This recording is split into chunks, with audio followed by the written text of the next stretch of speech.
Data mining and warehousing. Apriori algorithm.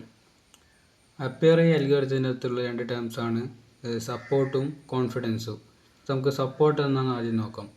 Support എന്ന് വെച്ചാൽ support measures how frequently an item set appear in the entire data set. എന്ന് വെച്ചാൽ support എന്ന് വെച്ചാൽ ഒരു സാധനം ഫ്രീക്വൻ്റ് ആയിട്ട് ഒരു ഡാറ്റാ സെറ്റിൻ്റെ അകത്ത് എത്ര സമയം അത് അപ്പിയർ ആയി എന്നാണ് ഇത് കണ്ടുപിടിക്കുന്നത്.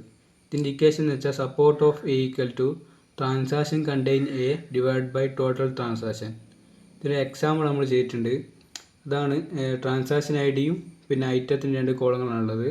ഇതിൻ്റെ അകത്ത് T1 ബ്രെഡ് മിൽക്ക്, പിന്നെ T2 bread butter, T3 bread milk butter, T4 milk.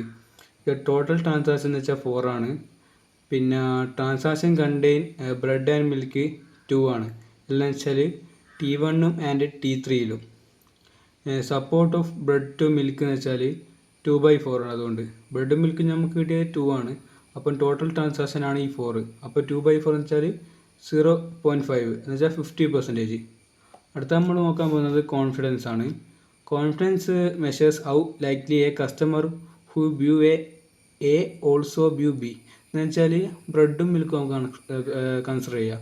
അപ്പോൾ ബ്രെഡും മിൽക്കും നമ്മൾ കൺസിഡർ ചെയ്താൽ ഇതിൻ്റെ അകത്ത് ഒരു കസ്റ്റമർ ബ്രെഡ് വാങ്ങി, അപ്പോൾ അതിൻ്റെ അടുത്ത് തന്നെ മിൽക്കും വാങ്ങുന്നതാണെങ്കിൽ അതിൻ്റെ കോൺഫിഡൻസ് ആണ് ഇത് കണ്ടുപിടിക്കുന്നത്. ഒരു സാധനം വാങ്ങി അടുത്ത സാധനവും എന്ന് വെച്ചാൽ ഒരു അസോസിയേഷൻ പോലെ. അസോസിയേഷൻ റൂളാണ് ഈ കോൺഫിഡൻസ് ഡിസ്ക്രൈബ് ചെയ്യുന്നത്.